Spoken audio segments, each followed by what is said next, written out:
Damascus. Good morning. So today, again, the church is celebrating and honoring St. John Damascene. He's a priest and doctor of the church. He was a Syrian monk of the 8th century, and he was celebrated especially for his hymnography, so the hymns that he wrote, and he was an apologist. He was a staunch defender of the faith, and he's perhaps best known for his involvement in defending the church's orthodox teaching against the Iconoclast heresy. So there's a movement that kind of swelled in the church, especially in the Byzantine Empire, in the 8th or 9th century, which was known as the iconoclastic heresy. Iconoclasm is the word for the smashing of icons. Think of those Eastern Orthodox or Byzantine, those Russian Orthodox, those icons, those beautiful images. They're not paintings. They're theologically, think of them as windows. They're a window into the heavenlies, if you will. And an icon is said to be written, not painted. So it's a deeply spiritual, incredibly intricate process. So anyway, St. John of Damascus, he was at the forefront of defending the ancient church's teaching of having icons. Listen to these quotes. These are extraordinary. I do not worship matter. I worship the creator of matter, who became matter for my sake, who willed to take his abode in matter, who worked out my salvation through matter. Never will I cease honoring the matter which wrought my salvation. Or this one, because the one who by excellency of nature transcends all quality and size and magnitude has now contracted himself into a quality and size and has acquired a physical identity, do not hesitate any longer to draw pictures and to set forth for all to see him who has chosen to let himself be seen. It's extraordinary, right? Jesus is the visible image of the invisible Father. He sees in Jesus the original icon, right? The icon of the invisible Father. Okay, so now here's the question. Why should we care about this theological controversy of the 8th and 9th centuries? Well, because it strikes at the very heart of Christianity. And the heresy itself, it's still very much alive and well today. It's just kind of taking on a different shape and having a different target.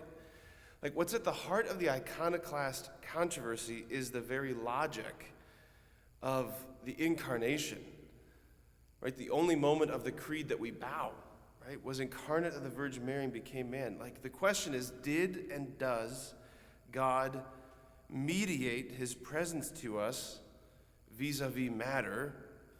Like, if not, then yeah, smash the icons. There's so many dumb idols getting in the way.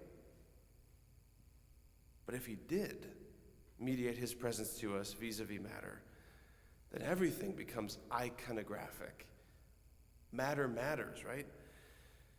The iconoclast impulse, it's still very much alive and well in certain communities of our non-Catholic Christian brothers and sisters. You go into these other churches, these Protestant churches, and you look around and it's a completely bare, empty meeting room, if you will. There's no art, there's no stained glass, no statuary, no decoration, no ornamentation. You might have a bare cross at the end of the wall, but that impulse of stripping away, like the eyes and senses don't need anything to feast on, that's part of the iconoclastic impulse. That's iconoclasm. And the spirit of iconoclasm, it's in the heart, the fallen heart, and it's built into the personality of the enemy. Smash the images, obscure our vision of the mysteries. He wants to blind us to the Word made flesh. Right? So like the iconoclasm of the 8th and 9th centuries, it has given way to this sort of modern contemporary iconoclasm. We're not so much anymore smashing beautiful gilded images of Jesus and Mary and the saints. What we're having now in our culture, in our day today, is a smashing, a devastation, a destruction of the human person. The human person, right? We are God's image in creation. Let us make them male and female, masculinity, femininity. Together, this uniduality gives expression, vision, insight into God's nature. And what is happening but a leveling of masculinity and femininity, a destruction of our humanity. That's iconoclasm. Still alive and well today. This is built in, baked into communist theory. I know this is a lot for Thursday morning. Just stay with me. I'm about to land the plane. But this is built in and baked into communist theory, right? Karl Marx and Friedrich Engels, when they were developing and writing the Communist Manifesto, one of the things that Engels said is that the first division of labor is that between man and woman, husband and wife. And that is the very thing that he sought to obliterate, to eliminate, the sex distinction between man and woman. Karl Marx was almost certainly under some type of demonic influence. There's a great new book by Dr. Paul Kengor, who teaches at Grove City College in PA. He wrote a book called The Devil and Karl Marx, where he looks at all of Marx's writings, his personal correspondence, his poetry. He was a poet. I don't know if you knew that before he was a political philosopher. Anyway, it's just all over the place that this guy was opened up to some very dark, evil things. One of the things that Kengor writes in this book is he talks about one of Marx's his favorite literary character is the demon Mephistopheles in Goethe's Faust.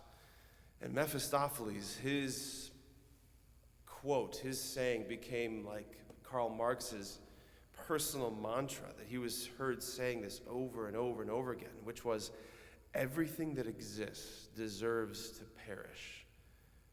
Everything that exists deserves to perish. He would say it, even in his sleep, they would say. That's the iconoclastic heresy. So, back to St. John Damascene. This is a saint who defended the faith in such a heroic way, who was a stopgap between the enemy and orthodoxy, the enemy and truth. And he said, no. The Word became flesh and dwelt among us. Matter matters. Our bodies matter. The senses matter. The visual matters. All of it matters. So let's call upon his intercession for the madness of our culture and world to be abated. That he would again raise up, the Lord would raise up new St. John Damascenes, if you will, in our day and age. Amen.